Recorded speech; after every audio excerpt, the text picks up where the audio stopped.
Hey, thanks for stopping by the Watercolor Methods YouTube channel. Don't forget to subscribe so you'll find out when we've got something new posted for you to watch.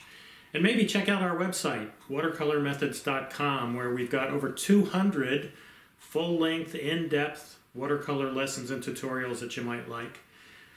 In the meantime, let's take a look at this lesson.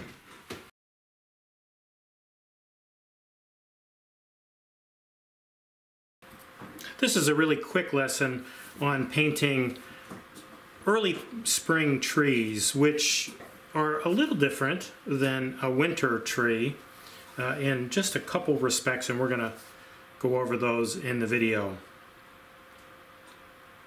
Since it's early spring, these trees obviously show their structure. They show the trunk, the branches very clearly, and what makes them different is essentially what we see out at the ends of the branches, at the very ends of really the twigs, where eventually the leaves will burst forth when the warm weather comes.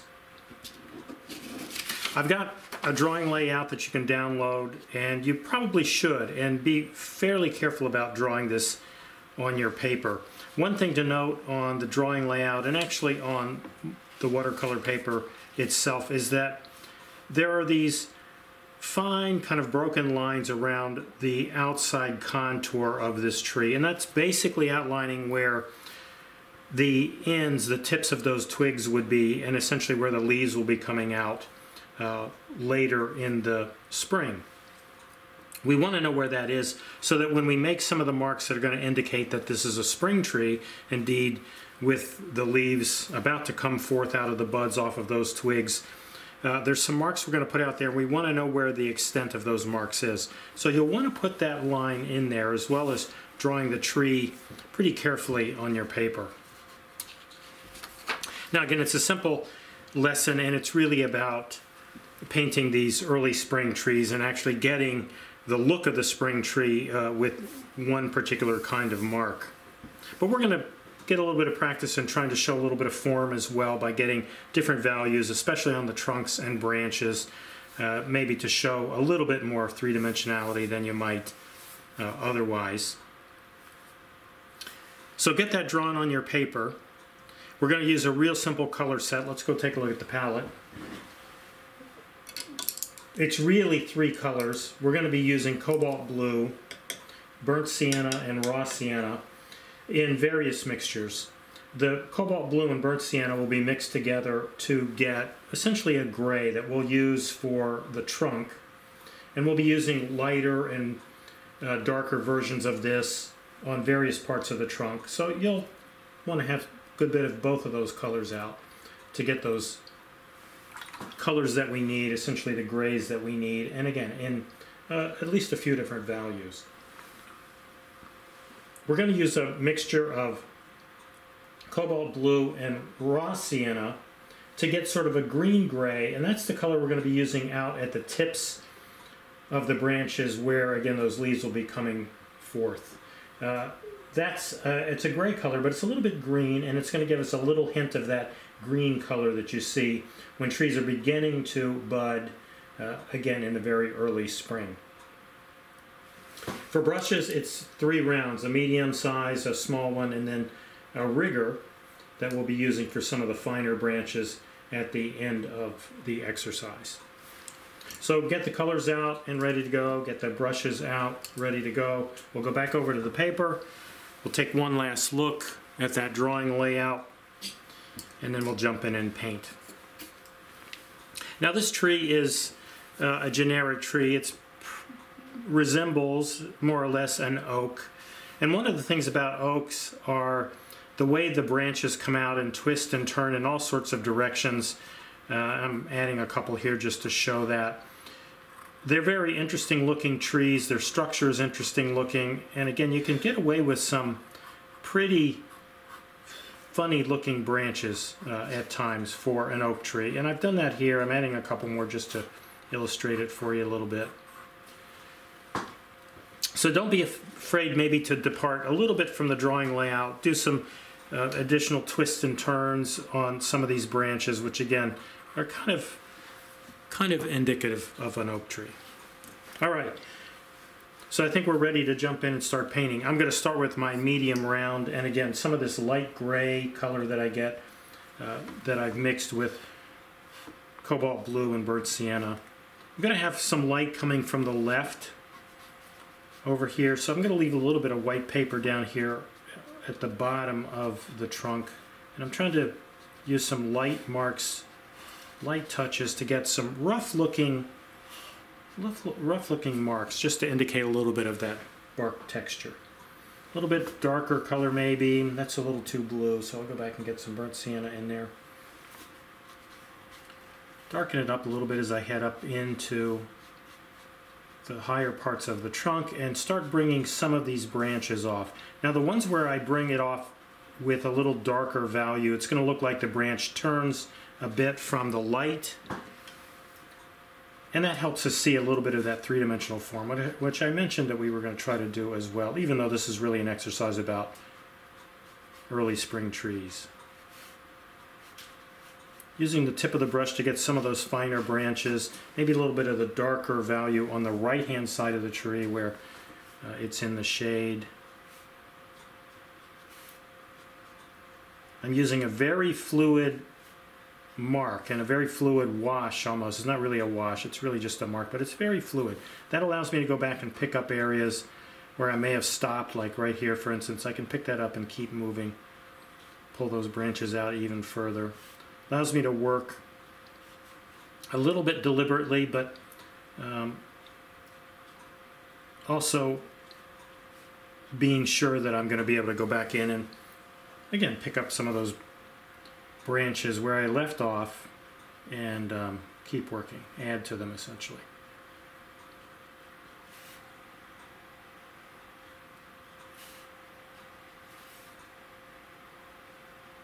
I'm really getting in all the major branches right now.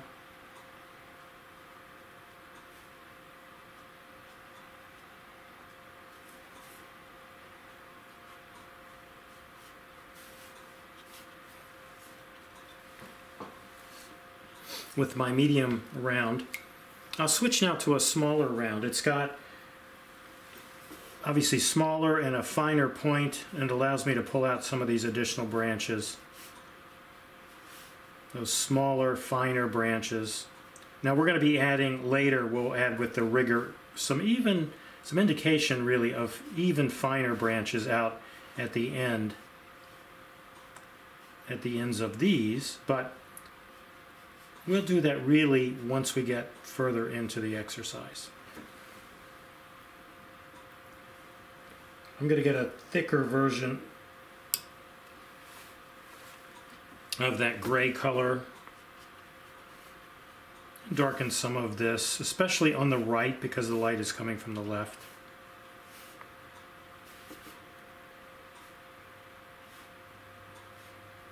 Most of the pencil lines will be covered with these initial marks, and then we'll go back, as I mentioned, with a rigger later and add some additional marks that'll look like they are smaller branches, indications of smaller branches. And we'll do those actually in groups really, rather than painting individual branches, which is what I'm doing right now. Notice that there's some areas where that connection is broken. The branch comes up, there's a white spot, then there's a little piece of branch that we see, white branch, white branch. It's perfectly fine to do that. In fact, our eye will pull those together. If the lines look like they line up, our eyes will pull them together. And leaving some of those white areas really allows us to either indicate that there's maybe some twigs coming towards us in those areas or overlapping, or something else is interrupting our view of that branch, or perhaps it's just a little bit of a highlight from the way the light is hitting the branch. Perhaps it's that. But whatever it is, it's a nice painterly way to really create those smaller branches on a tree like this. Let me get some of that thicker color, dark color, get it up in here. And again, when you do this, it just gives the eye some indication that the light has changed on that part of the branch, meaning that it's got some three-dimensional form. I've darkened this, so it looks like maybe the trunk comes up and bends a little towards us here, and that's why it gets darker. It's such an easy way to add dimension to really anything, but especially trees. Get some darker value out on that branch. It looks like it turns away from the light there.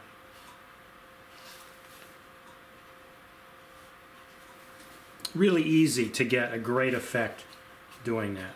Get a little bit of rough dry brush work right there along that darker shady side of the tree. All right, so we've really done most of the work that we need to do on the tree itself, on the trunk and the major branches. Now we're going to go out here and start showing a little bit of an indication of where the finer branches are coming out and where the buds for the leaves are actually appearing again at this early stage of spring. Now we want this green-gray, and I'm using the side of my brush here, and I'm doing two different things. I'm getting some rough texture quality by using the side of the brush. In other places I'm pressing a little more firmly on the brush so that I get what's really kind of a little wash right there. And I'm going to work mostly on these outside contours right now.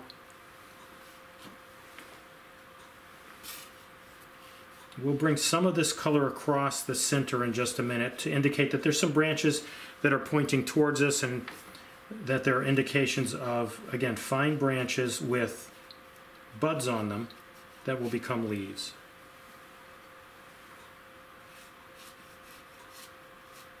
So again, side of the brush. Some places I press a little more firmly to get the little wash, and other places I use a very light touch to get the rougher edged looking work.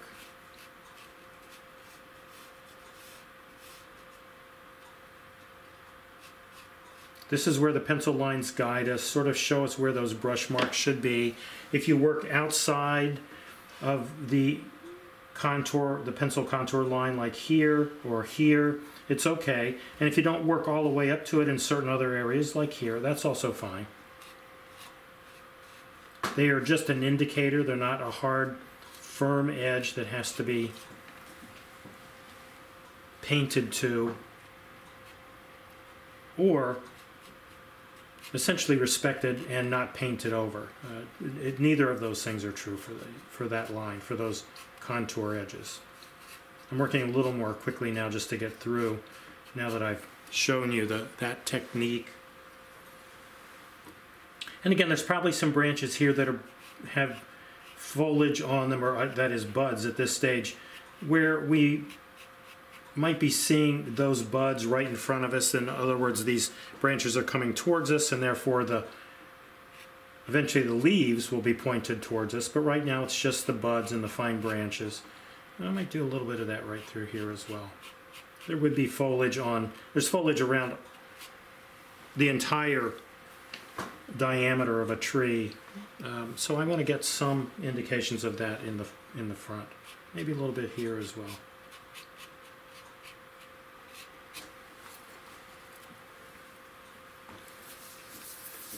So for the most part, there's our spring oak tree starting to show those buds where eventually the leaves are going to show. And as I mentioned, we can go back in, this time with some of that thicker, darker color, and create a few indications of finer branches right into those wet areas. So we'll cross some of the dry areas and the branches will look a little more firm. And in the wet areas, it may blend and blur a little bit, and that's okay.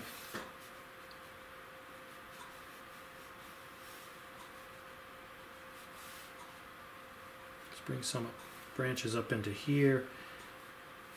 As I mentioned, oak branches can twist and bend and make some really funny looking shapes.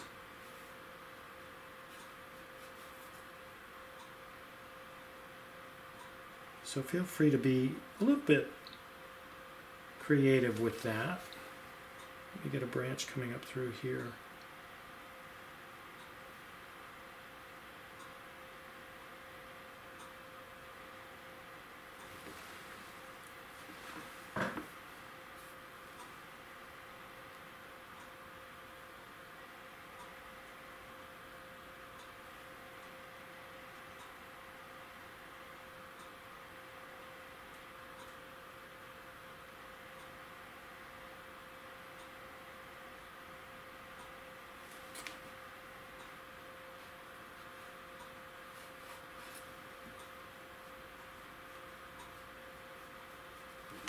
And then the last step is to get more of that thick color on that rigger. And again, we're going to use the side, and we're going to use it very lightly. And try to get a little bit more of that rougher texture that will indicate even more of those fine twigs. In this case, kind of groups of twigs and indications of twigs rather than individual marks and lines.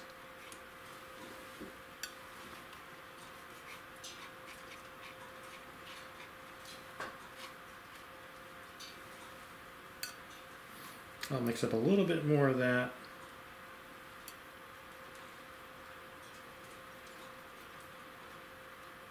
Hard to mix color with a rigger. Not really meant for that.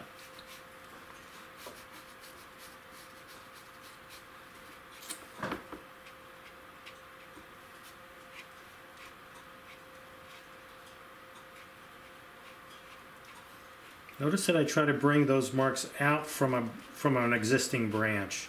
Try to connect them to an existing branch. They don't all have to be, but to some extent. All right.